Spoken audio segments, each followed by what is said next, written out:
No ma'am, I just stay pink. I don't suntan, I just get pink. No. No.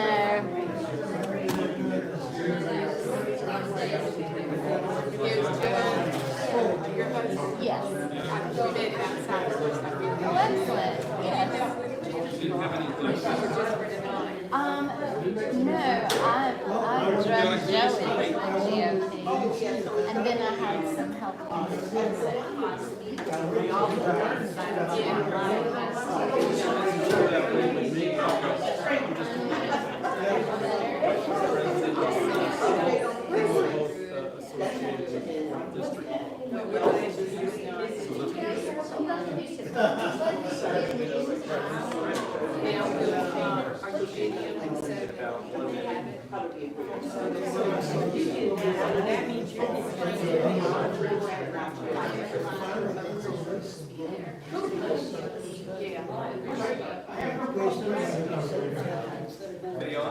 It's on, because it's 6:30.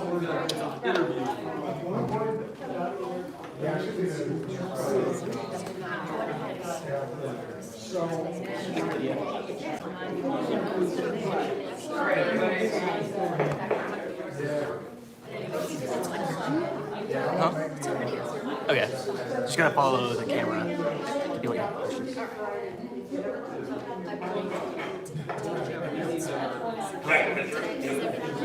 It was good, yeah. Hey, we're going to get started. Hey, please grab a seat. Thank you for coming today to training that's going to hopefully knock your socks off. No, you don't want my socks knocked off. So if you can, try to move and scooch a little forward, because if we get some more people coming in later, that way they have space to come in, or if you see somebody coming in, give them space. If you can't, they can't. What we're going to do is we're going to start off, we typically do any Republican meeting or the opening prayer, and then we're going to do Pledge of Allegiance, and then we're going to do the Republican Creed. So what I'd like to do right now is open the meeting by turning it over to Ron to follow us with the opening prayer. Ron, over to you.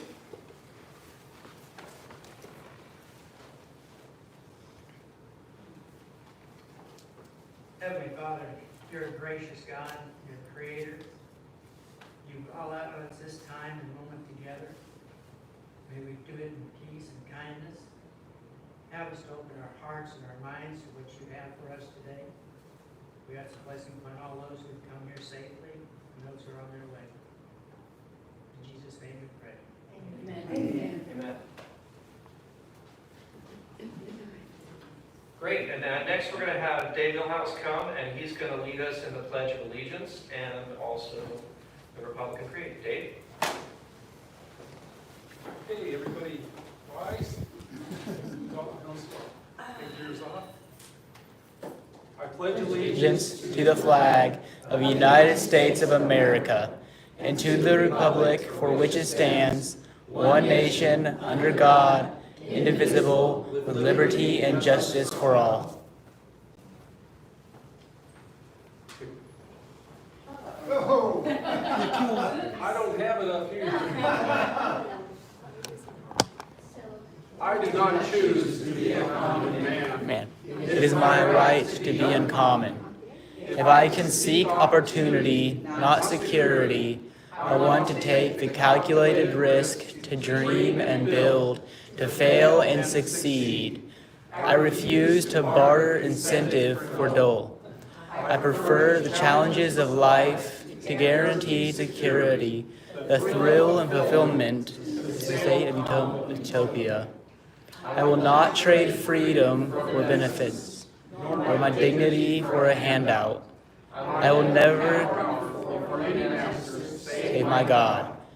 It is my heritage to stand erect, proud and unafraid, to think that I'm not for myself, enjoy the benefits of my creation, to face the whole world boldly and say, I am a free American. Thank you, Dave.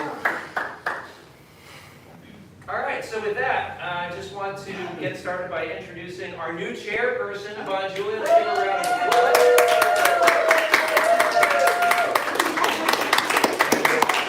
You know, the Republican convention was something special here in Greenville County. For Yvonne to win the role of chairperson is super something special. Yes. And we're really happy to have her here. I'm going to switch over the slides. And she's going to give us an update on committees. And what I do want to mention, before I turn the mic over, is there is a committee list in the back that's on paper if you want it. There's also a volunteer sign-up sheet if you want it in the back. And there's a QR code that you can scan on your phone and sign up online if you want to do that. And we were here a month ago talking about committees, which is awesome. But today we really want to focus in on training you and equipping you. So with that, though, we wanted to be accountable and hold ourselves accountable to progress on those committees. So with that, I will turn it over to Yvonne. Thank you so much, Joe. And is this the advance, just the one here? And the one? You should be able to. Yeah, just the first. Okay. Yep. Well, great, you guys. It's great to be back here at the Malden Library. And I have to ask Dave, I forgot to check on my phone. How many days until the primary, please? I don't have it tonight. Oh, you don't? Okay, well, it has become a sort of, all of our, take your temperature, how much time do we have left? And so. It's getting shorter. Exactly right. So, yeah, and so you guys, thank you, Joe, for those kind words about me being special. But I think this group is actually even more special because I'll tell you a funny story. So a couple of us, one person from Paul's Precinct, another person from mine, we all went to an event, which is basically we were actually invited by a Democrat, but he's a neighborhood president. And so he said he wanted both parties to be represented. And this is the kind of neighborhood where, neighborhood the country club probably never show up. I mean, I hate to say it, but kind of sketchy, right? But anyway, the funniest thing, so, we went there, so Randall Fowler, who's running for, council, he was there, and then a couple of our folks. So the next day I get this call from this guy, some of you may know, he runs an organization against gun violence for young people. He calls and said, guess who called this morning? So the state senator in his and what is her, one of the city council people, all Democrats, and Michelle Swank was there. They all called him and said, what was the Republican? They were just like blown away. Why are these Republicans in our, territory? So, anyway, it was kind of a funny story. So, yeah, exactly. So anyway, so tonight, just real quick, Joe, just to give you an update and just to preface it by saying the committees are fluid. I mean, what I like about our group is everybody is like so flexible, you can turn on a dime. So like when people have already changed committees, they said this was too big, and so I just love the way we do it. So they are fluid, there's nothing rigid about them, but this is sort of our starting point, and some of them have really hit the ground running. It's absolutely amazing. I gotta give a shout out to our office committee. They're just coming in, because now we have people, actually, there's actually a schedule there. You know that the office is going to open, so you go there, they've got somebody to answer the phone. We had a male secretary today, David. He was the secretary today, so. Anyway, so that's just kind of the preface, and as Joe said, please feel free to sign up. And also, when you're doing the sign up, if you can, also maybe put your skill set, because that's the other thing, we're doing a great job of matching committees, but there's still some skills that we need, that we're looking, particularly communications, and I'll talk about that. So, just the first slide, so the way I thought we might look at this is, sort of like a business breakup, where you got two different types of committees. So you've got the operational ones, which most people, those were set up and running. They sort of run by themselves. It's not something that you need to necessarily get involved with unless you want to know. But that was Joe McLaughlin, that's credentialing, and that's a very important committee that determines who can vote. Credentialing is obviously a huge deal, so they determine who's at each meeting and who has the right to vote. Teller, which is vote counting, that's Heather Sheen, she heads that. Rules, resolutions, and parliamentary support. This is a very important committee, going to become increasingly important because, as for those of you that joined the Zoom call last night, and what we've seen in experience is there are people who like to use the rules as a weapon more, and so we want to sort of fix some of that. Greg Peck is on that committee, he's here tonight, but we're actually going to start coordinating statewide because the vision is to basically get rules in place that people obey and that are, they're rules that are not intended to do, bad things. So we got finance and fundraising, candidate recruitment, communications and PR that's headed by Lenore, membership precinct reorg, I know Paul wants to get involved in that, event planning and hosting, and then the office and clerical support is Nikki. So those are sort of the committees that help you keep your lights on, if you will. You got to do those to operate. Then on the other side, we've got these issue management type committees. So right to life, obviously very important. I heard people talk about watching the video that from Saturday's anniversary, anniversary march around Roe v. Wade reversal. The election integrity, 2024 election itself. We'll have to talk about this, it may make sense to actually combine those two instead of having separate legislative action, education, medical freedom, business networking, and parallel economy, and just give information resource. So again, this is fluid. I would say some of you committees have gotten welcome letters and have hit the ground. Others where, particularly the legislative one, that's a real tough one to manage. We got to do a lot of work to put together some organization within that committee before people start knowing what to do. I think the vision is to have like a watchdog for, each council person, but you got to look at what precincts people are in and kind of match all that up. So there's a lot of data management associated with committees like that, as well as reorg and others. So I think any questions about that before we? And so there's two committees that asked for some help. So the first one was candidate recruitment. They said, please, if anyone wants to run for a board or commission, we're bumping up against the deadline, So if you're interested or know anyone that's interested, please get in touch with the candidate recruitment committee. And so that's Deb McCauley, Stephon Taylor, and Jim Slice.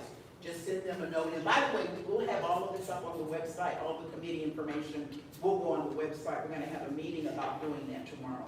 But the candidate recruitment, we're really, they're pushing and saying, please help. The other one that asked for some help is around the communications center. And that was around if you know people that are skilled writers, because we do want to do more things like press releases. But we've only got really 2 people who do that. And a lot of us still work, so it's kind of tough. So anyone that has writing skills that might be interested in getting involved, or you yourself have those skills, and you would consider, and you don't have to be a member of that committee, but you can just kind of volunteer. Some people have said they don't necessarily want to be part of an organized type committee, but they're willing to pitch in, like fighting the fire, we need to get something done. So, and then, then the other thing I was gonna, the other thing is, this is a selfish one, so I'm just gonna stop a minute, and anybody who wants to contribute. So there's an idea that people need to hear from me on a regular basis. I don't know why, but actually it's a good idea. I think just my SCGOP, e-letter is really, it's very popular, that newsletter that he does. And so I thought about it, but I said, what would I write? And I said, well, I know. What I can do is just ask people what they want to hear. Instead of basically, I hate people that send me stuff I don't care about. So, likes for sure. But anyway, so any volunteers for anything that you think would be helpful, and again, think of it around what would help you execute on mission. That's the other thing that's really going useless information, and there's because we get flooded with so much of that. So, if you think about the fact of what would help you, grow a party, or what would help you, go out and get more people who you can form a relationship with to register to vote. So if you don't have to do it now, but if any ideas pop up, because I think what I'd like to do is formulate a communication based around what you guys have said you want to hear, and that would help you do the job versus just, some flowery, because, we used to play like at word buzzword bingo, and I was like, you just got a newsletter, and you just have all the buzzwords, and at the end, people would read it and say, what the heck is that about, So anyway, so anybody, if you think of anything before the end of the meeting, let me know. So that's the other, so those are the two wishes. So then this is sort of just to talk about how the committees and what's happened so far was with, first you're in the organizational phases, and that's people getting together, having their first meeting, talking about their goals and objectives. So I think for the most part, most of them have sort of moved or are in that phase. And so, and then the next is really the process phase. Again, you're sort of cementing those goals and objectives. And then this is really fun, you guys. Anybody who wants this, I'll send it to you. So I chair another board, and we actually did this little exercise called Birds of a Feather. And it's a conflict management tool. So if you feel like Joe, you come from the corporate world, Myers-Briggs and all of that stuff. Well, this Birds of a Feather is great. It's like a one-pager, and it's so fun because all you do is you rate yourself a force ranking 1 to 4 on these things, and you either end up being a dove, an owl, a hawk, or a peacock, or some combination of the above. But actually what is most helpful about it is the verbiage that they give associated, and they actually tell you conflict management skills. Like, if you are a peacock, and the peacocks are the one that, hey, look at me, probably most politicians are peacocks. And then, how do you deal with the dove that's the very kind and quiet reserve. So anybody, if you're on a committee or just interested in that, just let me know and I can email you that. So, But anyway, those are the kinds of process things you have to do when you're doing, and you're not going to have conflict. I mean, it's just kind of normal. It's the whole thing is working through it so you stay on mission. And then the last, this is really interesting. So I've learned about 2 new software tools today. One called, what is it, Nikki? Is it how do you call it? What's the name of the one that you told us about? Airtable. So that's a new sort of software tool that we will look at in terms of database management. But the other, there's actually a tool called My Committee. And it's unbelievable. Well, it's not something we need to pay for, but the only reason I bring it up because it actually did a great job of online of telling you what it would do for you and doing the standard committee work. So it will maintain your agendas for you, and it will tell you when you have meetings, and it will help you with the tasks, and it will help you manage discussions, and then documents, and then communicate with your people, and also do reports. So I thought that's interesting. So I just liked hearing about or reading about that too, because it lists all the things that as a member of a committee that you have to think about. These are the tasks or things we have to do. And so then the last part of the committee phases is impact. So, we do this, and there's certainly a not-for-profit world, they talk a lot about impact reports, What did we do? Because they have a much higher level of accountability than politicians. It's like, hey, we took your money and we'll do what we damn well please do.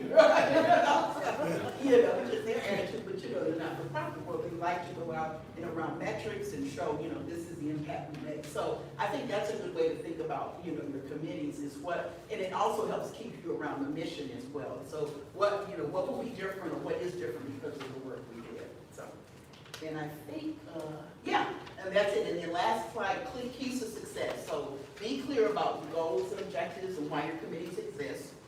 Communicate with each other and with, within the committees and with other committees. We already talked earlier today about the need for, the reorg team and the the communications team to get together in terms of how people are matching up, these different regions. So there's just a lot of demand for cross-pollination. So again, you want to coordinate because you don't want to duplicate effort. And then alignment with the overall mission. So remember that what we're trying to do is grow the party, roll memberships, turn out voters. And then you continue to evaluate, what's working, what's not, and then last but not least, have fun. So with that, I'll just ask you to come up with any ideas. Please email me any ideas for the chairperson's newsletter, and thank you very much for having me. Thanks, Mike.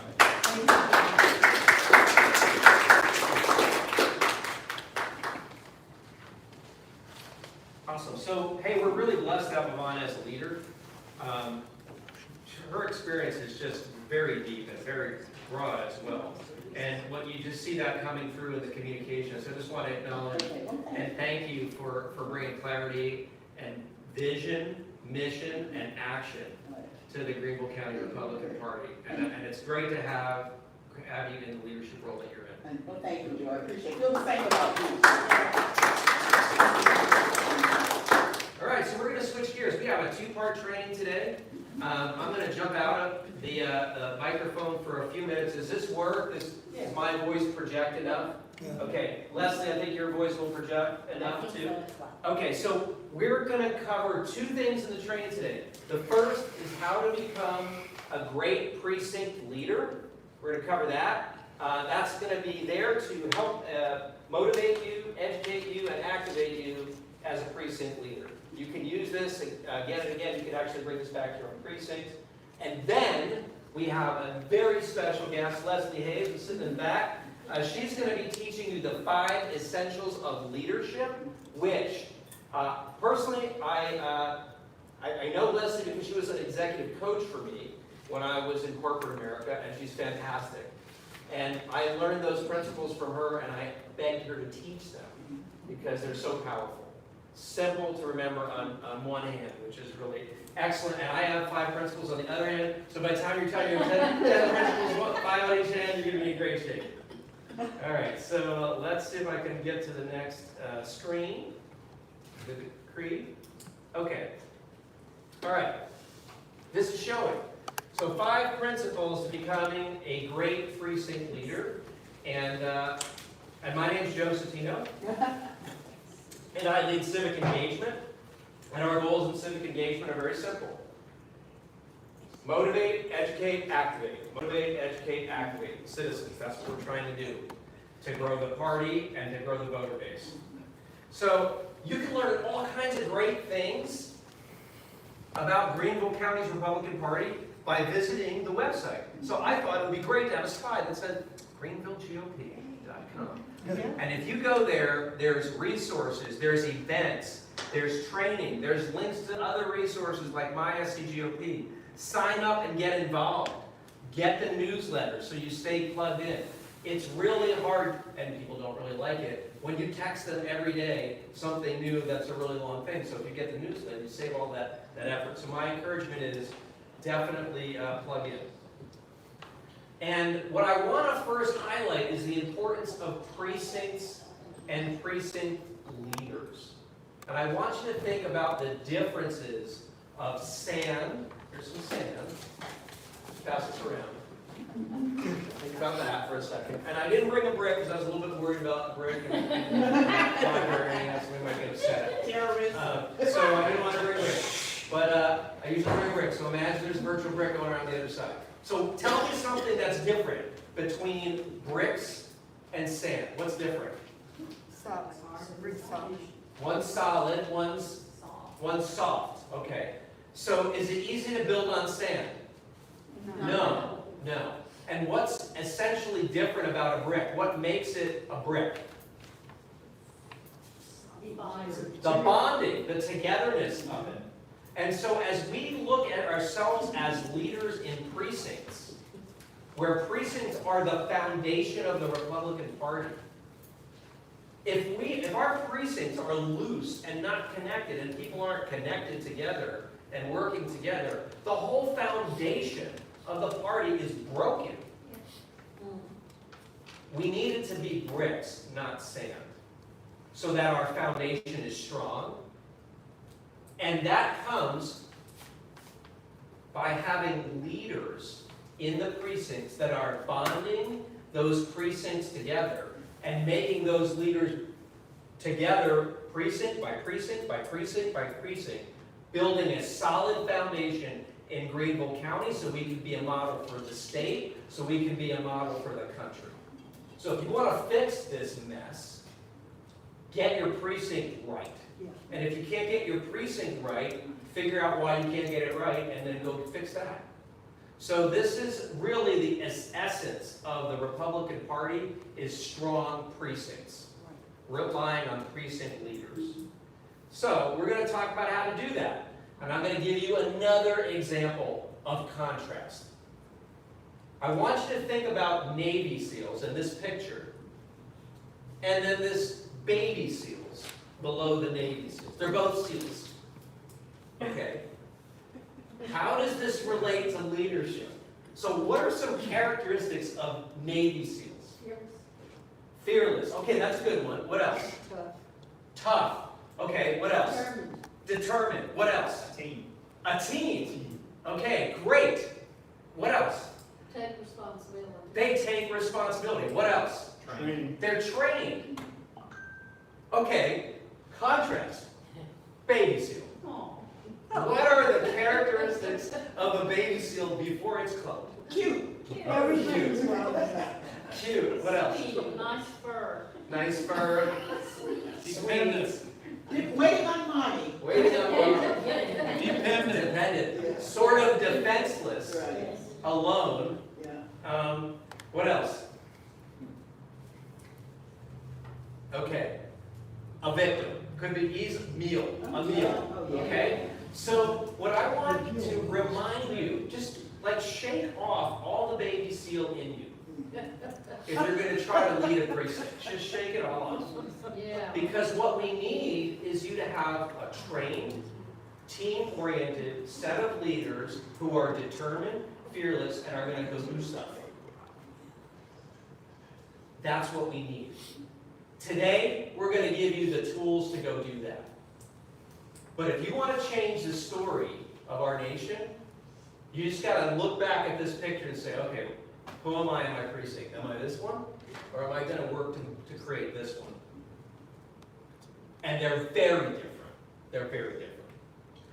Okay, so next I want to help frame this for you. Because if you're a leader in a precinct, you're representing your precinct, like the people who live there. So when you think about representatives that you know, I want you to think for a second of your local representatives. Do their actions represent your views? So what actions do they do that you like? Think about it for a second. And what actions do they do that you don't like? So who can name something that, an action that a local leader does that they like? When they quit. Okay, that's a good one. Where they, oh, say that again. When they stick to their word. Write that down. Write that down. We like elected leaders who stick to their word. How about when they change their word? And we just saw that Friday. It was just nauseating and sad. Yeah. What other characteristics do you like? I like it when they say yes, but why is it they never follow through after they said yes?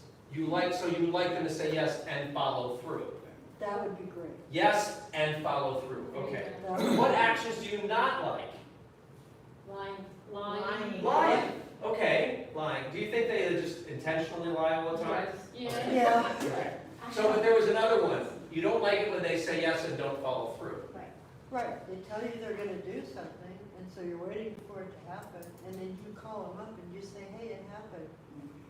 And Does they that don't build even trust? know it. Does that build trust or not? Absolutely not. Absolutely not. Absolutely not. Okay, so you just learned a lot, and we've got so many things to cover here today. Just think about that for a second. Write down the things that you don't like in elected officials. And write down the things that you do like. Because if you became a precinct leader, you were elected by some group of people to lead in your precinct. So try not to do the things that you don't like. And try to do the things that you do like. And we're going to talk about that here. It's not easy. I will tell you, I feel guilty a lot for not following through as an elected official in my precinct. I want to do better. But it's you just got to keep picking yourself up and going, because we're not perfect human beings. I'm not telling you that you need to be perfect. I'm telling you, just think about it, okay, as a leader. Leadership's a journey that we're on together. So the 5 steps that I'm going to talk about today to becoming a great precinct leader, are connecting, listening, building trust, coordinating action, and finally representing. These are the 5. And they're in sequence for a purpose.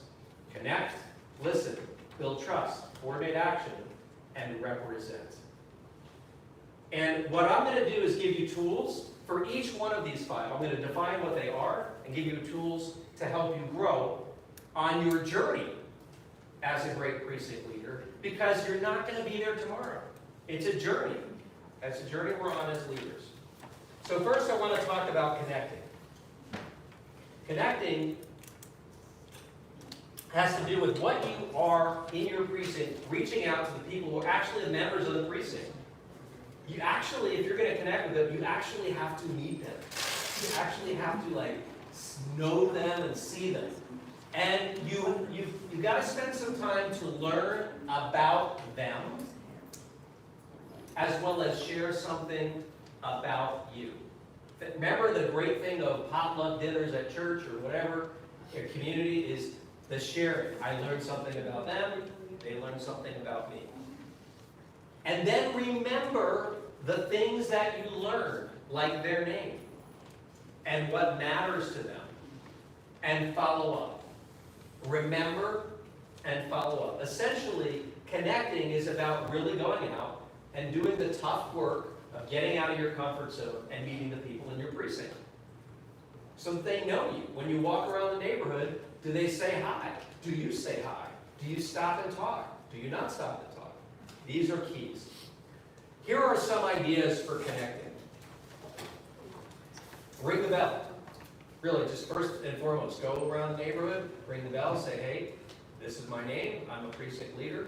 Send a letter, communicate outward, say, I'm your local precinct leader, this is the issues that we're working on in Greenville County, and you can do that. Host a barbecue, where you invite people over for hot dogs, and you get them to talk hot dogs and politics. Coffee and politics works. I'm sure maybe hot dogs and vegan hot dogs will work out, whatever it is, just, host a barbecue. Host a town hall and invite a speaker. Host a Zoom call about issues that have happened recently. Great issue to talk about, the budget that was just passed in Greenville County and what it means for your taxes. I bet you if you sent out a flyer about that to your neighborhood, I bet you'd have a lot of people on a Zoom call to want to know. So these are ideas for you to connect. And the first thing about being a great precinct leader is just connecting with the people in your precinct. So the second item, the second key area of action is around listening. When you're connecting with people, you actually have to take the time to listen to who they are, what do they like, what really matters to them, what are their issues, because your issues of passion may not be the same as their issues of passion, but you're never going to figure those out while you're talking. You're only going to figure those out when you're listening. And so asking the questions like, well, what matters most to you? What are you worried about? What are you hoping for in our nation? What are you worried about in our nation? When I was doing walking around the streets for campaigns, those 2 questions, it's like running with sentences after that, because people have a lot that they're worried about and a little bit that they're hopeful for, but it's good to know what that is. It's good to know what that is. So these are some things that you can do. Number 1, connect. Number 2, listen.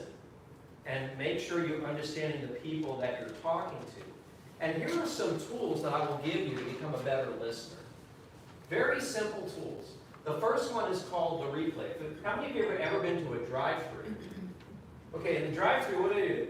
You tell them, I want a Big Mac, no pickles, I want a chocolate shake, large, and I want fries, no salt. And they go, you want a Big Mac, fries, and no salt. And I said, I want a shake and a Big Mac with, no pickles. So you repeat it until they get it right. So the thing about the replayback is them hearing what you asked for, or you were playing back to them what they've said, actually helps a person feel understood. That's how people feel understood. So when you play back what somebody says to them, what matters to you is this. They feel understood. And that's a great way to be effective as a listener. The other is a great question, which is just, how so? So when someone says, well, I'm really worried about education, how so? And then we'll tell you how so. And then when they tell you more, you can say, how so? You can just keep digging and getting more information. It's an invitation to expound on what was just said. These two tools, the replay and how so, are very powerful listening tools to really understand the people that are in your community. Again, principle number one, action number one, connect. Number two, what? Listen. Connect, listen. Okay. The third is to build trust. Okay. So we just talked about that, right? Not following through on what you said equals not trusting the person to what they're going to do. So if you say you will, do you follow through and do you report back? This is a key to building trust as a precinct leader. If you say you're going to do something, do you follow through and do you report back? Because if you follow through and you don't report back, they don't know. Right. So it requires both of those to be true. So when you're building trust, you have to act, however small that is, and follow through on that action. It could be as simple as a follow-up phone call. Or it could be a whatever it is that you've committed to. But I want to remind you, as leaders, the third action for being a great precinct leader is building trust.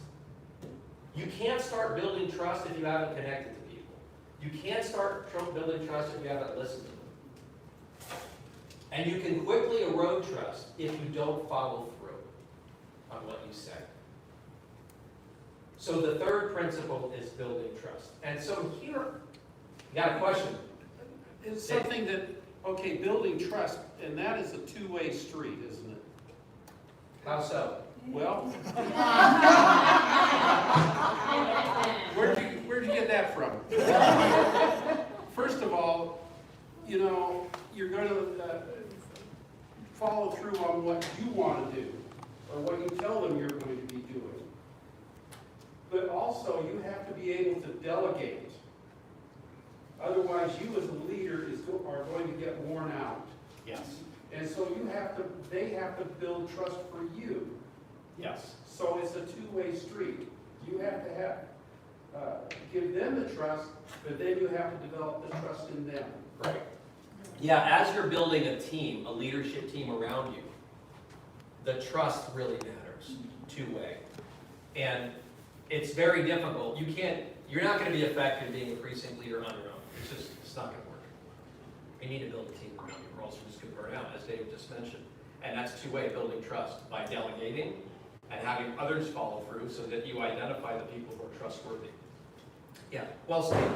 Thank you for that. So here are some ideas to build trust. First, choose something to change locally. Maybe it's a park. Maybe you're adding a traffic light where there needs to be one. And go after it. Engage the local government. Set up a meeting. Set up a town hall. Call the leaders. See, once you're a precinct leader, you have voters in your precinct. And elected officials care about voters. So if you can turn out voters, which is what Yvonne has been talking to us all about, if you can turn out voters, you're going to get leaders to show up. So set up a town hall, set up a meeting, and encourage voters to show. Enroll local people, voices that are going to go speak, that are going to make calls, that are going to volunteer, or that are going to vote. And then whatever you commit to, however small it is, follow through. It doesn't matter that it's small. It matters that you follow through on what it is. And choose things that are achievable versus unachievable goals. So this will help you build trust in your local community. What's action number 1? Connect. All right, everybody can do this. Action number 2? Listen. Action number 3? Build trust. Excellent. Okay. 4th action, coordinate action. So this gets to the part that Dave was leading into, is now I want to get others engaged in the process as a leader so that we can achieve an outcome together versus just individually. Together versus just individually. So what are things that you can do to try to coordinate action? First, you want to identify those people who are like-minded in your community, who care about the issues you care about. And I will use the tool of inviting them into the inner circle. The invite word is super important in this. I want to invite you to join me and to do this. The invitation is very powerful because it goes back to when we were kids and we wanted to be invited. We wanted to feel special. So take that time to actually invite people. Don't say things if you want to. Say, Diana, I want you to. I want you to join me. Give her the option to say no. No's fine. But rather than if you want to, which is sort of not fully there, it's I want you. And then enroll them in the cause, whatever that cause is. Give them a part to play in the story. So when you think about plays, and children's plays, and high school and all that, they try to get people in the play, like parts. They want more people in the play. The more people you have in the play, the better the play, generally speaking. So give people a part to play in the story, that's that cause, and make sure you're inviting them to play a part in that story. When you do that, you can really coordinate action and shed the load, like Dave was saying. You can lift a higher load because there's more people lifting. So here are some just ideas. And I want to remind you that people are looking, they're looking right now for real leaders to follow. They're absent in our government, absent. And so here are some examples. Host a representative at your local clubhouse or restaurant. Get them talking. Bring a group to a school board. We're going to school board. I'm going Tuesday night, come with me. We're going to Malden City Council. Tuesday night, come with me. We're going to eat a barbecue beforehand, and we're going to go together. I want you to come. Diana, I want you to come. Tremaine, I want you to come. Okay. I need new glasses. Okay. Go out and be generous. We're going to coordinate gift baskets to our police department or to our fire department. I need you to go get some stuff. I need you to go get some stuff. Again, this is just a simple way to go do something. Write a representative. Get several people to sign the letter together in unity. We just recently did that, and we could do better. But that's a simple way to get coordinated action. And again, people are looking for real leaders to follow, but you've got to pick something. So what's action number 1? Connect. Action number 2? Listen. Action number 3? Build trust. Action number 4? Coordinate action. Coordinate action. Okay, great. So the last action is to represent. And what you have to remember is that you are representing the citizens in your precinct, not yourself. How many of you get annoyed when you see political leaders representing their interests and not their people's? That's annoying. I really can be annoying. Okay, so then don't do that. You're an elected official. How are you going to know what your people want if you don't talk to them? You have to go out and talk to them to know what they want on the issues. Say, hey, this is an issue we're going to vote on. What is your position on it? So you need to know their values, what your citizens value, and you need to know what are their issues. Yvonne talked about the issue resolution list, or the issue action list. That's what our committees are for. Then you need to communicate those issues upward so that the county force can help. the Greenville County Republican Party can help. And then you need to vote reflecting those values on issues. So if you're an executive committee person and you're voting on stuff, you want to vote connected to that, or you want to call your leaders and ask them to vote related to those values. If you start, I sent a note to Liz Seaman. I said, Liz, 0 out of all of the people that I've contacted are for this budget proposal. 0. A total sum of all of them is 0. And so she didn't listen. They passed the budget anyway. But as she got that note, So here's some ideas. Host a monthly precinct meeting to gather input from your constituents.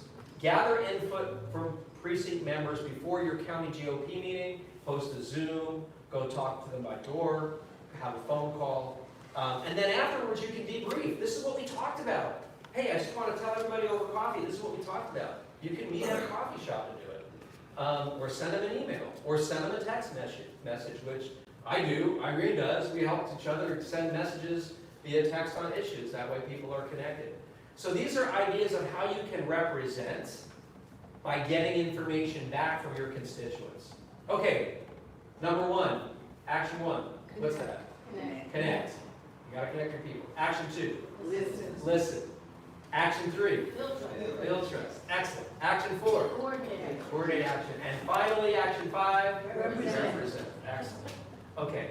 So I want to remind you, if you're an elected leader, you're an EC, you're on the video, whatever, think and listen before you vote as an executive committee member. You have a responsibility to represent the people in your precinct, not yourself, not your own emotions. And you need to know what you voted for and why. So you need to be accountable to that. And lastly, we had a very quick training here on these 5 actions. I want you to set a goal. Don't go crazy, but I want you to set a goal on an outcome that you want to see within your precinct in 90 days. It can be as simple as 20 people at a precinct meeting. We had, at our precinct, for the reorg, 27 showed up for our reorg. Why? Because we walked around the neighborhood a lot. That's the simple reason. Consider a goal that has multiplicative impact. Again, more voters has multiplicative impact and aligns to our mission. Think about what success would look like. Picture it in your mind. And then think about why that's valuable to the county and the state. But set a goal. Because without a goal, you're just going to float. You need a rudder, that goal to point you towards something. And that's going to help you. So summing it all up, when you connect, when you listen, when you build trust, when you coordinate action, and when you represent, you are becoming a great precinct leader, which we want. We want like 400 great precinct leaders in Greenville County. 2261 across the state. How many? 2261. We want 2261 great precinct leaders across the state. And the reason I'm here doing this is because I want to see it better in Greenville County, and I want to see it better in the state. So I'm bringing what I can bring to the party. This is what I can bring.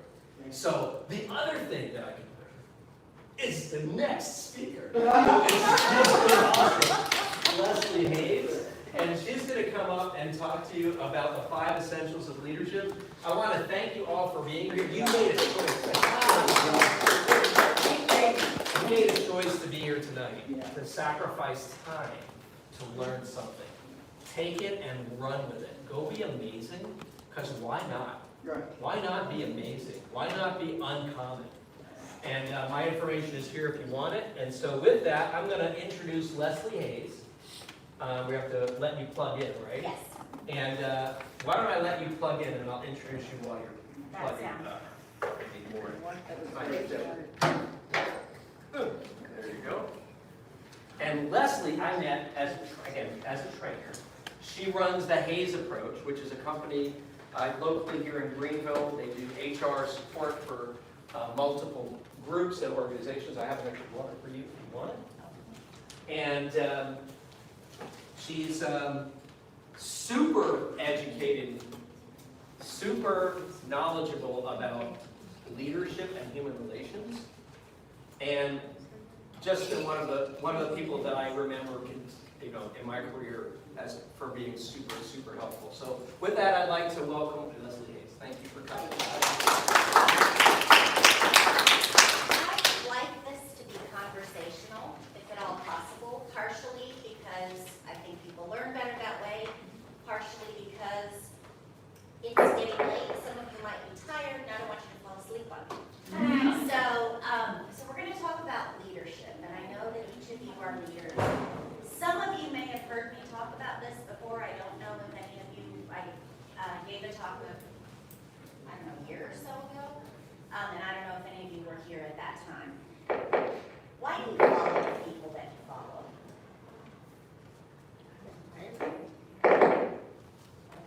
You admire them?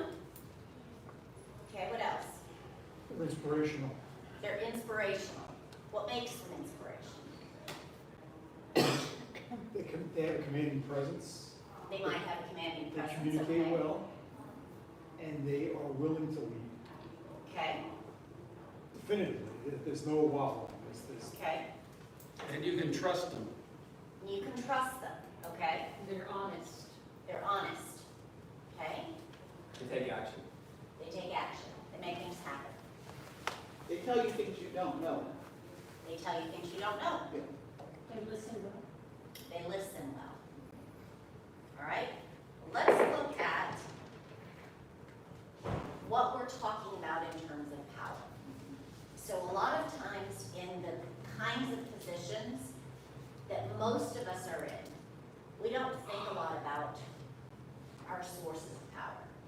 We think, well, we can't make somebody do something, right? And a lot of times we get aggravated by that, and sometimes you see people arguing and fighting and disputing and trying out of just a force of will to cause the other person to either agree with them or give up and capitulate, right?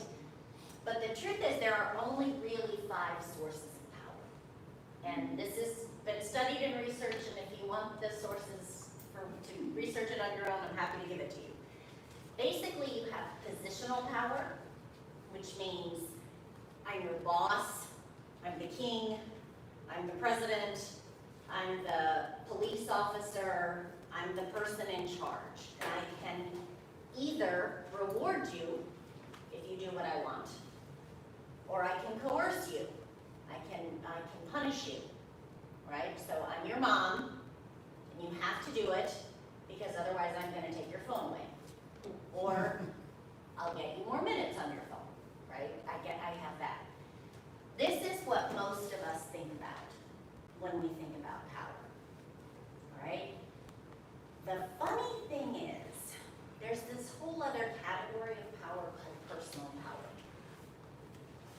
I want you to think about people that you have followed. Is that this? It wasn't there before. The microphone. It's me. Is it the mic? Or is it- computer touching you. The computer touch. Can I just turn it off? Yeah, you can. That solves that problem. All right. Think about people that you followed who had no power over you. You just followed them because you wanted to. Who influences you? Teachers. Teachers, Friends? friends, Political commentators.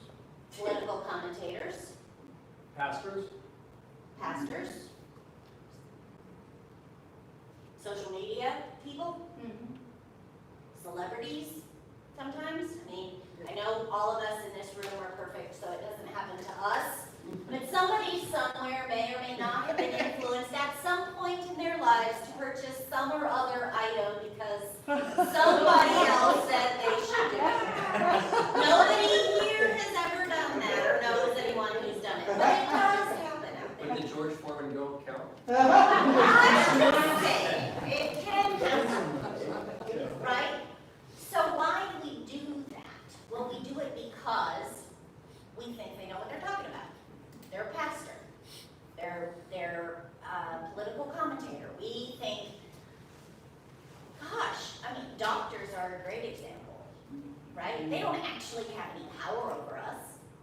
We give them power because we think that they know what they're talking about. And if they're jerks, we don't go back, right? Because expert power is one kind of personal power, and referent power is the other kind. And that is what you guys were talking about earlier. Somebody who's trustworthy, that I admire, who inspires me. Referent power is following somebody you may not always agree with them, but you believe they are the kind of person that you can get behind. They may screw up, you may not always like what they do, but in general, they have your best interest at heart, and they're the kind of person that you can follow. So I'm going to show you something. This is a leading question. Which of these do you think is more effective? Positional or personal? Personal. Okay. In the short term, positional is a lot more effective. This is why we have armies. Okay? Because if positional wasn't effective, we wouldn't go to war with people. We just run out of patience. We run out of patience with our children, we run out of patience with our employees, we run out of patience with other countries, right? And we essentially declare war on them, right? I'm sending you to your room, I'm firing you, or I'm going to invade your country, right? In the short run, positional is faster and very effective. The problem is, how many times did you tell your child not to do something and then they never did it again? Right? Ever? At all. Right, they just got more sneaky. How many times have the United States or any other country invaded any other country and put an end to all armed conflict? Never. Yeah. Right? The very sad thing that is true is that positional power doesn't last. It is proven. Thousands of years of human history demonstrate that positional power doesn't last. The only thing that lasts is personal power. Here's the study. A lot of somebodies, because this is a consolidated study, went out and looked at what happens. If you just have coercion, you're going to just barely get past compliance or get past resistance to compliance. If mostly I just beat you, you will comply with me until you can figure out how to beat me back or run away. Yeah. Right? If mostly I just, and that's the funny thing about fear, right? A lot of times we peddle fear and sell hope, right? Well, fear only works for a while because eventually the news is just all freaking bad and nobody cares anymore and we gotta get away from it. Right. Exactly. Right? It doesn't work. So this, in case you ever wondered, it actually doesn't work. You now know. Reward power will get you compliance. Sure. Okay? Has anyone here ever taught a donkey to pull a cart? Has anyone here ever actually done anything with a donkey? Ridden it? Okay. So I actually have. Because I was a teenager in Kansas and one of my best friends had donkeys. And we lived in the country and there wasn't nothing to do on Saturday. And so sometimes we'd go out and play with the donkeys. Well, I'm going to tell you that donkeys are extremely stubborn creatures. That is a true statement.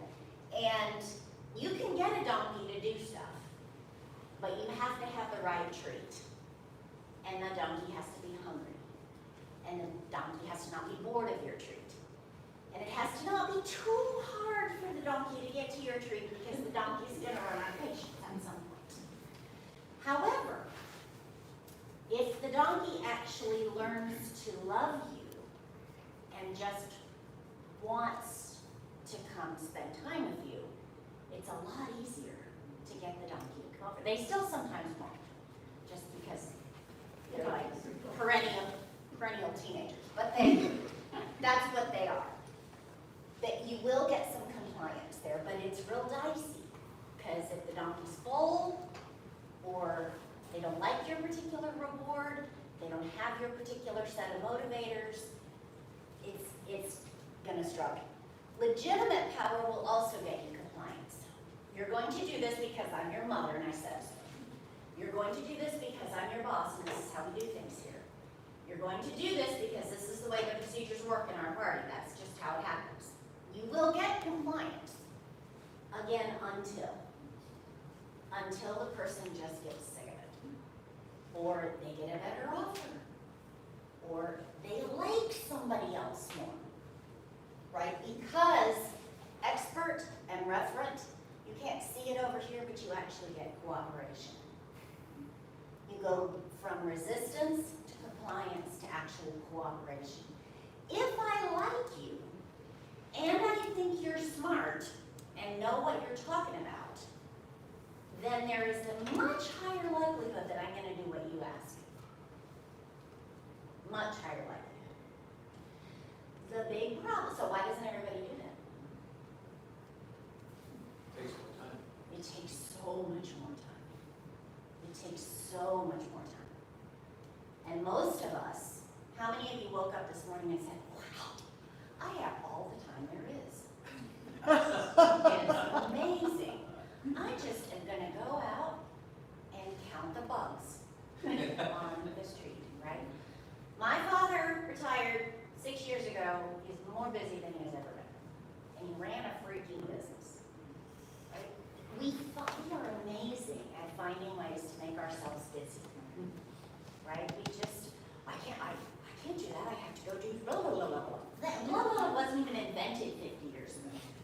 People lived for millennia without whatever that was. You probably don't have to do it, but you're making a decision to do it. And in the middle of all of that, we just get impatient. We get so impatient.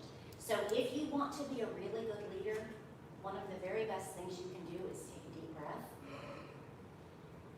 and spend 20 minutes on a human being. What is it that this human being needs? Okay, so I have 5 things, and I have mapped Joe's 5 things into my 5 things so that you won't have to try to remember too many things. But this is what they are. If there are the 5 essentials focus entirely on expert and referent power, because the other 3 are easy. If I'm the boss of you, and I can write you a check or take away your toys, then I can make you do what I want until you're bigger than me or more fancy. But it doesn't change anything. And part of that is why we're in the basket that we're in. Right? Because people are just trying to be more influential, more important, and take away other people's toys. And it's not working. So 5 things. There's 5 things you have to be, and there's 5 things you have to do. I know that's 10 things, but it's still 5. 5 things that you have to be. These are referential. This is referential power. This is what you guys were talking about earlier. You have to be trustworthy. You have to be credible. You have to be mature, which is a pain, but we still have to be it. You have to be fair, and you have to be responsible. So now we're going to have a quiz. You don't have to answer this out loud to anybody. Because remember, everyone in here is perfect, but you might know somebody who's not. So this is a quiz. I'm going to read these questions, and I just want you to answer them for yourselves, or if you are in fact perfect, answer them for someone else, like maybe your spouse. All right? Trustworthy. Do I do what I say I will do? Do I actually do it? Or do I say I will do it, and I mean I will do it at the time? get busy, or I forgot, or I'm tired, or you know what, that person's kind of stupid anyway, and I'm not gonna do that. Do I keep confidences? If someone shares something with me, do I keep that confidence? Unless it's illegal, right, the rules, unless they're gonna go commit a crime or kill somebody. You gotta keep their confidences. Do I do that? Or do I try to get power by sharing that information that I know? Do I represent others' views?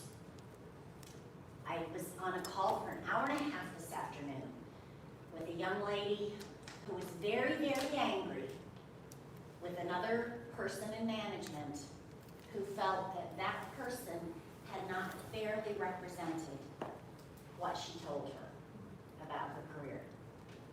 Very long conversation, right? And in her view, even though the person had not broken confidences, had really not done anything wrong, she felt that she had not fairly represented her. That's not really what I said. It's not really what I meant. Okay, so, how are we doing so far? Don't raise your hand, don't tell me I don't want to know. Credible. Have I done my research? Do I actually know what I'm talking about? Or have I just Googled it and taken the first thing that came up? Right? Because the first thing that came up was probably wrong. Just saying it's probably wrong. And do I really actually know what I'm talking about? Because we all really, really like to know what we're talking about, but most of us don't have a clue what we're talking about. We really don't, about so many things. There is more information. There was a study, I like studies, you probably can tell that. There was a study done in 2017, and they determined in 2017 that more information was available to the average person in the United States in 1 year than was available 100 years ago in their entire lifetime. Right? There isn't any way we can know. We can't know everything. We can't. And so when we act like we do, we mostly just look stupid.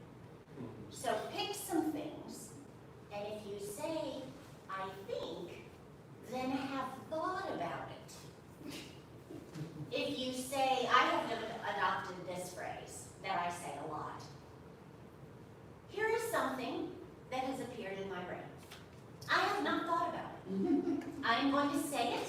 Feel free to criticize it. It's not attached to me. I don't care. It might be stupid. And I throw it out there. Right? It might even be better if I actually think about it before I did that, but that takes too much time. So now it's just a thought. It's not my thought. It's just a word, right? But if you're going to say something that you actually think, then actually think it. Be credible so people can believe you. Mature. Am I emotionally mature? And I give everyone 1 day a week to not be emotionally mature. Just don't go out on those days, right? Do I truly listen to other people, right? What did he talk about? He talked about listening. Do I actually listen, or do I just listen for confirmation bias? I just listen for the parts I agree with them on, or if it's very clear that we don't agree on anything to start with, then I just stop listening because they're idiots, right? And that's just where I'm at. Do I show self-control and maintain perspective when I'm angry or frustrated, or the guy just cut me off, or took the last of your peppermint patties right before I got to the register, or whatever it is that they do, or made some boneheaded decision that I am 100% convinced is the wrong answer, but they did it anyway, right? They passed the budget. And I am 100, I don't know, this is not actually something I have thought about, feel free to criticize it. But let's pretend that I had thought about it carefully and was in opposition. And they passed it anyway. I can choose to get really, really, really ticked off, say all kinds of unhelpful and useless things, or I can part of it? Maybe there's something I don't know. There's a hidden pot of gold or something somewhere that if we pass this budget, then we got that money over there. I don't know. But why did you do that? Help me understand what happened, right? This totally gets in our way a lot of times, and it obscures the message. I don't want you to say anything out loud, but can you think of any leaders ever who have completely sabotaged themselves and their messages because they could not be emotionally mature? There might be one or two, okay? Am I fair?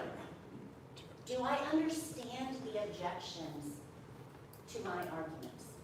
I may still believe my arguments, but do I understand why somebody disagrees? And have I taken time to try that hat on so that I can kind of live in that space a little bit and really get it? Because almost nobody is completely right or completely wrong. Almost all the time, the truth is somewhere in the middle. But if we don't ever try on the other hat, we can't figure out how it feels to be them. And then, going back to the very first one, then they don't trust us. If you don't care about what it feels like to be me, then I don't want to tell you my story. And I don't want to listen to yours. So you got to try to understand what it feels like to be me first. Empathize. Empathize, absolutely. Do I keep the conversation focused on positions or problems, but not people, right? I may think that what you think is really goofy, but I think that you are a valuable human being. No matter how goofy I think you are. Right? And some people are super goofy. And then finally, am I responsible? Do I honor commitments? If I've made a commitment, no matter how I feel, do I do my best to do it? And if I absolutely can't, because I'm sick or something terrible has happened, do I let people know? And do I try to take care of that? If I can't represent you in a way that I have promised to represent you, do I just come clean? I humble myself in front of you and say, you know what, I can't do it. I'm sorry, I screwed up. That is so hard to do. Do I serve as a resource for other people? And am I actually helpful? Right? A lot of us get in leadership positions. I own my own company. I have for almost 17 years. Before that, I was an executive. Before that, I was a child abuse investigator and a counselor. I had the power to take children away from their parents. Nobody had any business giving me that kind of power. Nobody really has any business giving anybody that kind of power, but somebody's got to take it sometimes. And that would always floor me.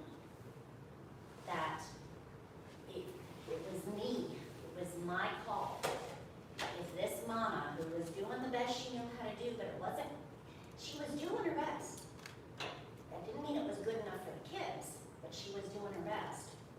Was I going to step in? When we go through and try to influence people who are going to make policy decisions, laws, regulations, that give people like me the power to take away children, boy, we really, really, really, really want to think hard about whether or not we're being responsible. Are we trying to be helpful? Or are we just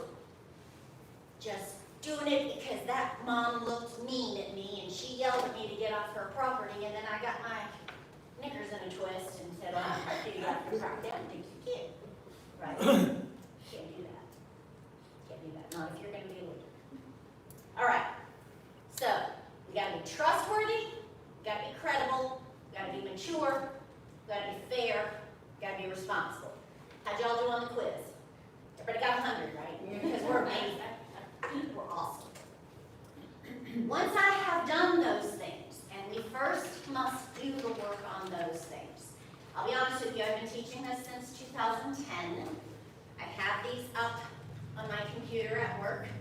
I look at them every day. I probably fail on at least half of them every day, but I look at them every day. Before I try to do these things. These things are actually easy once you've done the others. The first one is you have to create a vision. Well, you all just did that because Joe told you to have a goal. Did everybody write a goal down? Create a what? You were create a vision. Joe asked you to write a goal for your precinct. Did everybody write one down? Everybody who wrote one down, raise their hand. Everybody who said, I'm not going to write my goal down, raise their hand.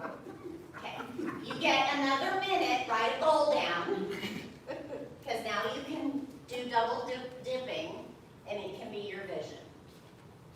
All right?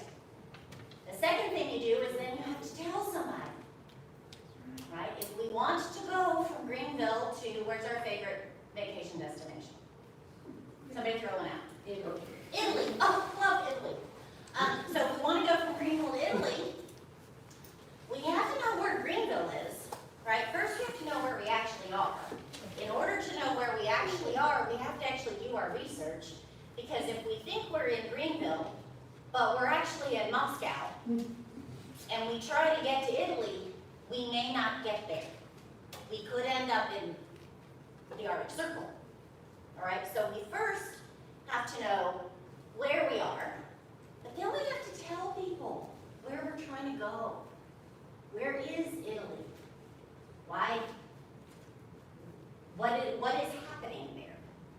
We only have to give them tools to get there. Right? If we want to go to Italy, we got to tell people we're going to Italy. And then we got to tell them, what do they need? What do we need to go to Italy? We might need some money, right? We might need a boat. We could take a boat. We could hike to the coast. We could take a boat. We might need a plane. We might need a combination of boats and planes. I suppose, technically, from a physics perspective, we could swim. I don't want to try that, but we could, right? We have a lot of decisions that we can make. How long are we going to go? How fast do we want to get there, and how long do we want to stay, and do we ever want to come back? Or are we just going? Is it a one-way ticket? What's happening? While we're over there, are we going to see some other places? Okay? We can get some tools. What's going to get us getting to Italy? Money. If we don't have enough money, what else? Time. Oh, we don't have enough time. We never have enough time. What else? Airlines. Airlines. What else? We can't board our dog. Dang it, I'd have gone to Italy if I could have just found someone to board my dog. What else? Passport. I don't have the right documentation. What else? All the steps to get there. The weather. Oh my gosh, we have everything ready. We're ready to go, and then there's a hurricane.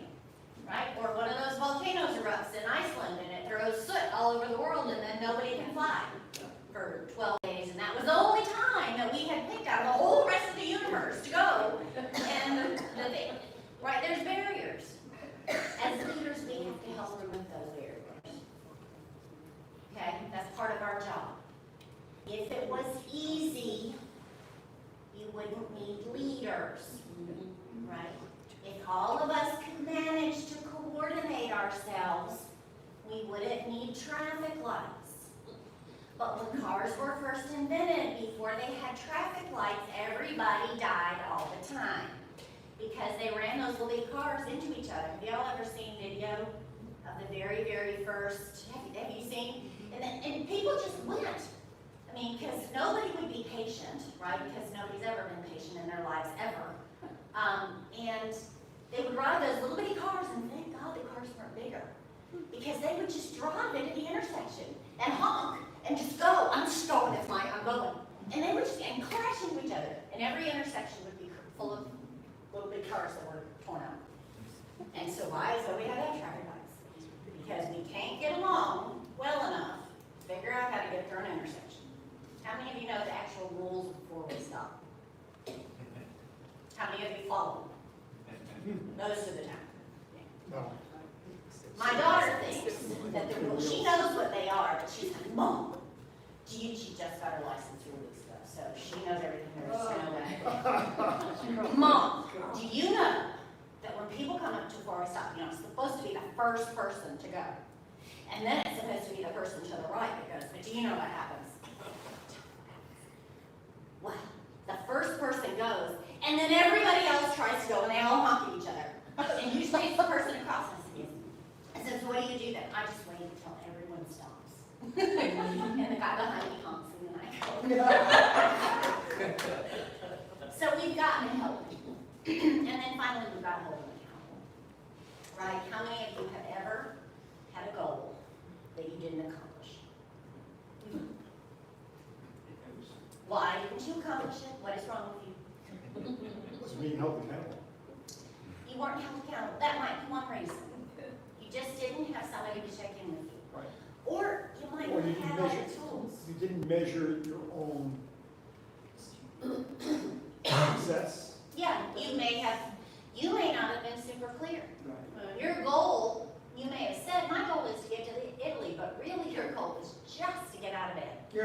That was all you could do that day, and you did not give yourself enough freedom, right? We've got to be clear here. So, really quickly, we're going to go through what does this look like. So remember, first, we can't even start on these things until we've taken our inventory.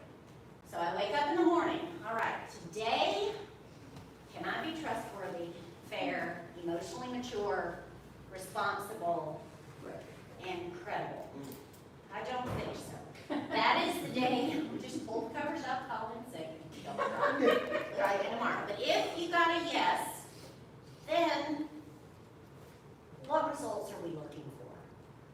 Either with myself, you can apply these principles to precinct leadership, personal leadership, family leadership, leading your business, church, whatever it is. What results are we looking for? Where is it that we want to go? Do we want to go to Italy? What does that even mean? You can't go to Italy. You have to go to a place in Italy. You can't just land on the country. So what does that mean? Where do I want to go? What does it feel like? What does it smell like? What does it taste like? What do I want? Do I want to go to Venice? You know, what is it that I want to do? My sister, I have 3 sisters. They're all much younger than me. The one that is 14 years younger than me went to Italy, had a chance to go to Italy in high school with a group. So my husband and I gave her some money so she could take the trip. She came back, said, oh, I had the best trip. What'd you do? I bought this leather jacket. Really? You went to Italy and you bought it? Well, we went to a couple of museums, that we had to go to because the teacher made me. What'd you eat? I ate Chinese food. Did you eat Chinese food in Italy because it was cheap and I really wanted to spend the money you gave me on this jacket? She had priorities. Her vision of what going to Italy meant and my vision were really different. It's really important that you understand, articulate, and reinforce where is it we're trying to go, what is it we're trying to do, and what's the mutual win that other people are going to embrace, right?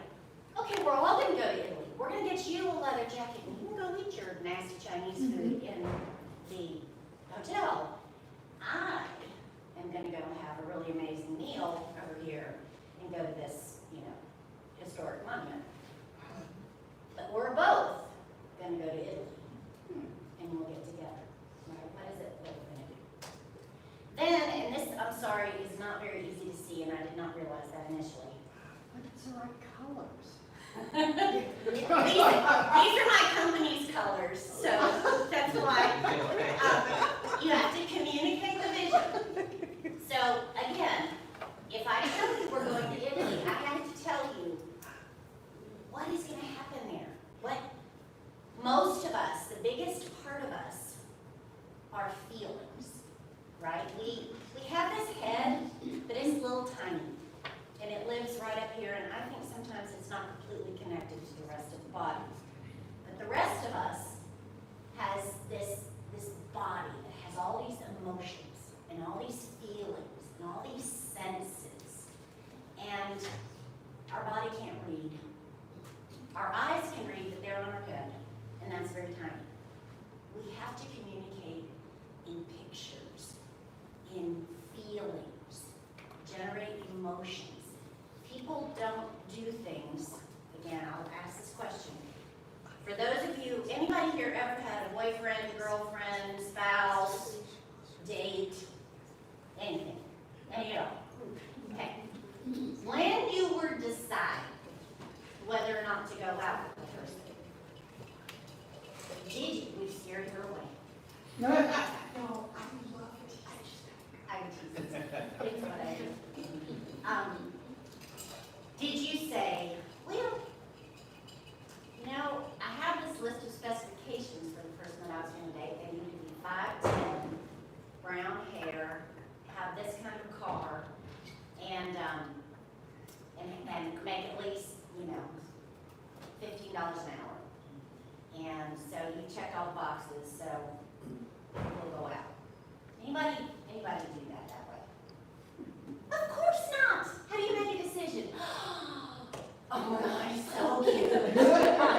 I'm going there. Or my mother would hate him. I'm going right now.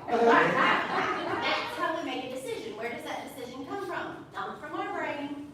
It comes from our heart. Okay, it comes from our emotions.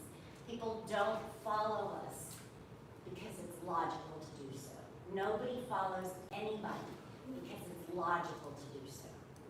People follow people because their emotions are involved.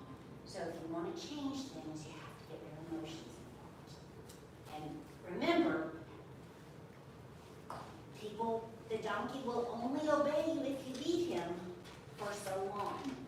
Eventually he will turn around and bite you. So it's got to be a win. We're great. Advertisers are amazing. People are amazing at negative, nasty, fear-oriented, scary techniques. People, what happens when you watch all those smear campaigns? What happens? Or somebody comes on and they're like, you know, not why is our product best, but here's why this other product is terrible and you should sue these people. And how do you feel? It feels horrible. It may or may not be true, but we don't know. And half the time it's really hard for us to get enough data to find out. So a lot of times, a lot of people just tune out entirely. You know what? I don't know what to believe anymore, and all y'all are evil, and I'm not going to listen. I'm done. What if somebody were to make you some positive promises? You know, or paint a nice picture. Gosh, here's a fun thing to do in Italy. We're gonna all go together and we're gonna look at such and such. Now I have something to link my emotions to, and it makes me want to follow you. Does that make sense? We have to consider individual differences when we're communicating. Some people will come and sit in rooms like this. Other people will not, and they're not here. So they can't get the message. Some people will answer the door when you knock. Some people will go to the hot dog barbecue. Some people will not. So how do you speak so that other people will listen? If you're going to be a leader, you're going to have to learn to speak different languages. Some people you're going to need to come alongside. Some people you're just going to need to give them a phone call or send them a card. Some people you're going to need to get them engaged in an activity and they don't want to talk to you at all. They just want to go do this thing. But all of it is communicating this vision. Look, folks, we're going to Italy. I know you don't want to talk to me, but come to this planning session. I know you don't want to talk to me, but look at this beautiful picture of Italy. Pick where you'd like to go. What matters to you. And give them something to latch on to. Does that make sense? Then we have to provide tools, right? Because remember, we need money to go to Italy, plane tickets, get through the passport, whatever it is we have to do. Two tools that work, there are lots of tools. But but two that work really well all the time. The first one is questions. Sometimes we get so focused on sharing our point of view that we forget to ask what anybody else is thinking. People like us more when they talk about themselves. That is a scientific fact. If you want somebody to like you, ask them about themselves. The more they talk about themselves, the more they will like you.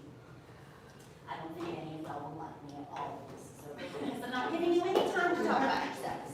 But this is just a list of questions. These are questions that I have found to be very helpful. You can think of your own. What are we solving for? What kinds of decisions would we need to make if we were going to do thus and so thing? What else might explain what we're seeing? I use this one a lot. You know, honey, I think that you did not load the dishwasher. And she'll say, Mom, what else might explain what you're seeing? Well, I think we have a fairy in the house that takes all the dishes back out again. Pretty sure we don't. But what else might explain it? What might success look like? What might success look like to you? If we were a successful precinct, if this was a successful campaign, if we had a successful leader, what might that look like? Who could add value to this project, or this team, or this issue? Who knows a lot about this thing? Who cares a lot about this thing? How could we do this differently? You know the definition of insanity. What is it? Same thing over and over again, expecting a Different result, yeah. So, well, this hasn't worked for 45 years, so we should do it again. Or, how could we do something different? And what might that look like? What would make this possible? It might not be possible. We might not be able to go to Italy. What would make it possible? Well, if somehow we could reach out to Bill Gates and convince him to send enough money to take this room of people to Italy, and what on earth would convince him to do that, I don't know. Something would. There's probably something we could do that would convince him to give us the money to do that. Think what it's vaccines. Yeah. No. There might be something. I was just gonna say, if you go vaccine everybody in Italy for it. And then why do you think that might be? Why do you think this might be the way it is? All right, so tower of questions. The second one is a Z-shaped solution. So when people are kind of feeling like, I can do that for you, but I'm not sure how. I need you to help me understand how. First, look at the facts. This is actually from the Myers-Briggs, but it works with lots of things. And those are my drawn on arrows, and I know they're not perfect. Look at the facts. First, what is true? What alternatives and options do the facts suggest? Here's one story that might be true. Here's another story that can explain the facts. What kinds of things make the most sense? Can it be analyzed objectively? Can we think through what are you trying to do? What kind of solution are you trying to put together? And what impact is it going to have? So, okay, so I think we probably need to have a door-to-door campaign. Okay, well, let's look at that. How many doors are we talking about? Who's going to knock on them? What's happened when we've done it before? You know, what are we going to do if somebody sticks their dog on us? You know, what's going to happen? Okay, well, what options do we have? Okay, maybe not a door-to-door. Maybe we get a golf cart and we drive it around and throw Jolly Ranchers at everybody. You know, I don't know. But, and then, okay, now let's think about that. Okay, the cost of renting a golf cart, driving it around and throwing Jolly Ranchers versus the cost of 57 people knocking door to door. What's the right answer? And then what impact is it going to have? How are people going to feel if all they do is just drive a golf cart? Is that going to feel meaningful? How's it going to feel to the people receiving the message? Right? helping your folks think through what is the right course of action. Does that make sense? So when you're providing tools, power questions, and then Z-shaped thinking. Then you got to remove the barriers, right? We have the hurricanes. We had everything planned. Everything was ready. We have to see conflict as an opportunity to gain understanding if we're going to be good leaders. Most of us don't like conflict. Even people who fight with people don't really like conflict. They fight with people to show that they're better than conflict, or that they're tougher, or that they're the biggest, baddest person around. But most people, if you get to their core, most of us don't like conflict. Part of that is because we think of conflict as a win-lose. If we're going to fight, then that means that somebody's right and somebody's wrong. And I can tell you, although 97.5% of the statistics are made up on the spot, that 99% of the time, that is not true. Most of the time, conflict is an opportunity not for a win-lose. Somewhere in there, there's an opportunity for a both and. Not always, but most of the time. And we don't go there. We go to this competitive, I'm going to be right, magnetic. Okay? So as leaders, when your people are like, well, how do I handle it if they say blah, blah, blah, blah, blah? Well, what do I do if? Well, the first thing is let's look at intent versus impact. All right? Well, my favorite, until this actually happened to me last summer. This has been my story for years. Let's assume that somebody is walking by and steps on your toe. And they don't know they stepped on your toe, but it really hurts. Okay? What do you do? How do you immediately feel? Hurt.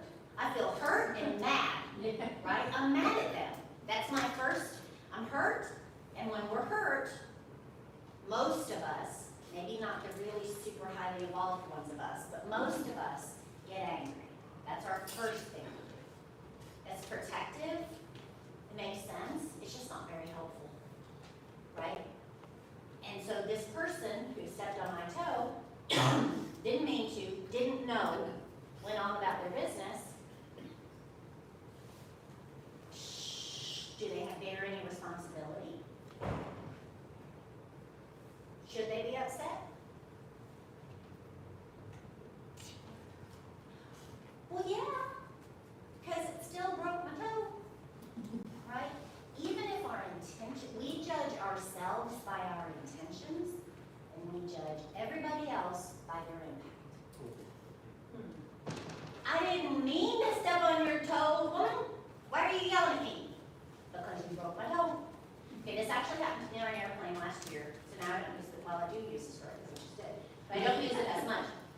I was in an airplane, I had my feet, I was on the aisle, and I had my feet in my little spot. And this great big giant huge gentleman with these great big giant huge boots came on, and he was just trying to put his bag up over. He was just being him. I mean, he couldn't help it, he had size 27 feet. And he stepped in, and he stepped on my toe. Now, he did not break it. But even through my shoes, it hurt. And I immediately thought of this story because I have used it so many times, this example. And I thought, what do I do? And I thought, it's so stressful to fly anyway, and he clearly is going to be uncomfortable. It was a 4-hour flight because he's a big man and a little bitty seat, and I'm not going to add to his irritation because he didn't know. But my toe still hurt. My toe still hurt. So we have to help people think through, let's try judging other people by their intent and judging ourselves by our impact. Whose toes are we stepping on that we didn't know? And how can we give some grace to others whose intent is probably good? Because most of us, most of the world, there are some people out there who are real total complete jerks. But most of the world is really just trying to do the best they can. Most of the world, regardless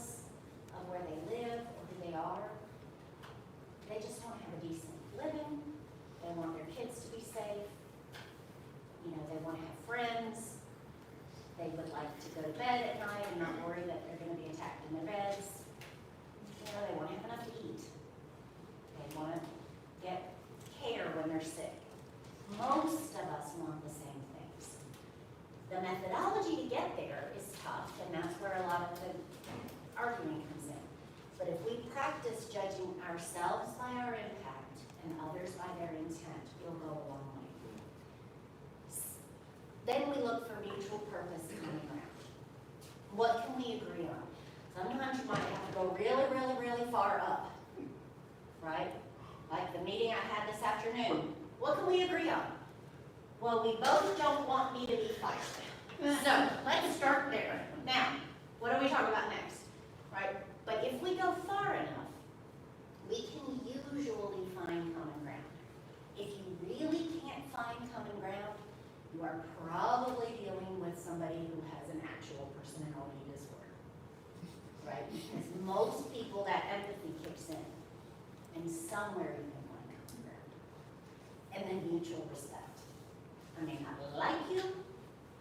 I may not like I may disagree with what you believe. You are a human being.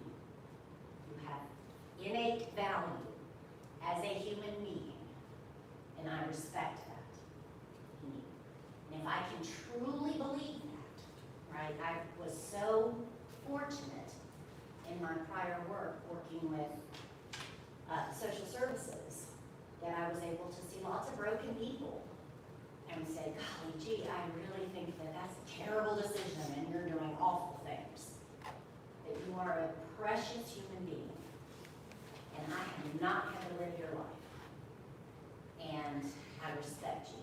I respect the fact that you are capable of making decisions and that you're just trying to rub along the same as everybody else.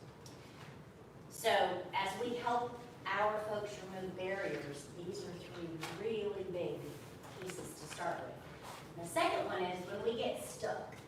Why are we stuck? We only get stuck for two reasons, ever.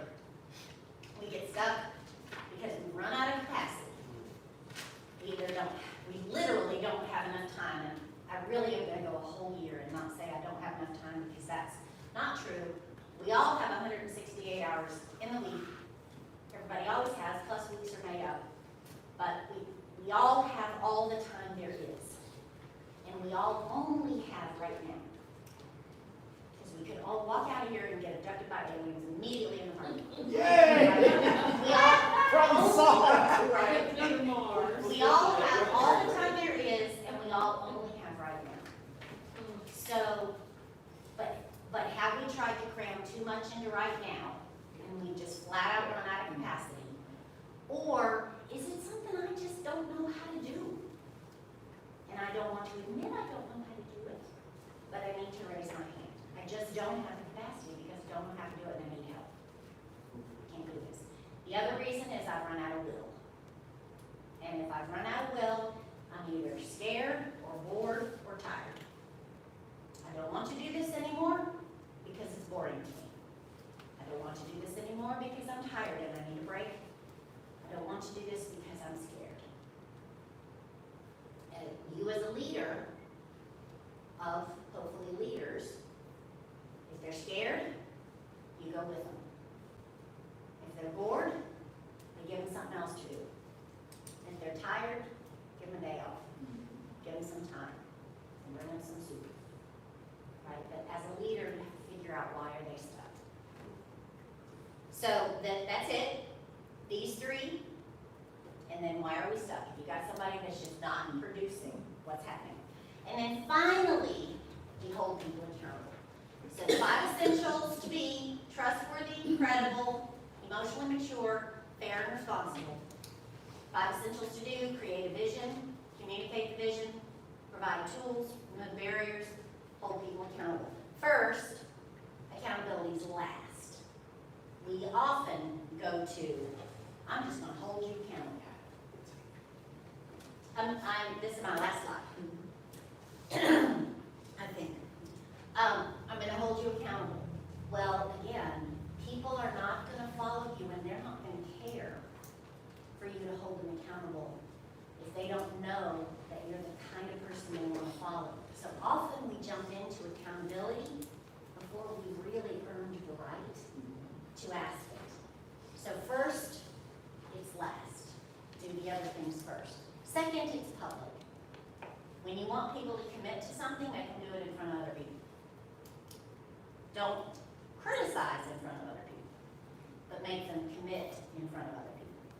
Because I may be willing to disappoint Diana or Yvonne, but I'm highly unlikely to want to disappoint them both in front of each other. That just feels uncomfortable. Third, it's me. If I don't hold myself accountable, then I can't hold anybody else accountable.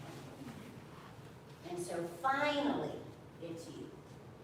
Then I can hold others accountable. After I've done all of these things. Does that make sense? All right, so trustworthy, credible, mature, fair, responsible, or just stay in the bed and try again tomorrow. 5 to do, create a vision. We're going to Italy. Communicate the vision. We're all going to Venice. We're going to fly. We're going to ask somebody for the money. And we're going to eat Chinese food and buy leather coats. Here are the tools. Here's a map. Here's what we're going to do. Here's your plane tickets. Here's your passports. Here's the process to get your passports. Remove barriers. I have prayed to the weather gods to remove all hurricanes. And we are just going to have smooth sailing. And if for some reason we can't, then we're going to swim. I don't know. And then hold people accountable. Everybody be there on time. And we're going to leave and land. And we're all going to meet back at 5 o'clock. You get back on the plane and come back. Everybody be there. Make sense? Yeah. Yes, ma'am. All right. We got to put the chairs up. Right.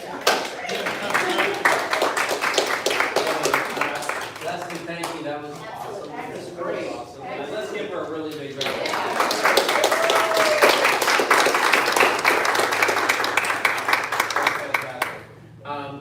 Yeah, we do have 10 minutes to get out of the back. So what we like to ask people to do is if you could carry a few chairs to the stacks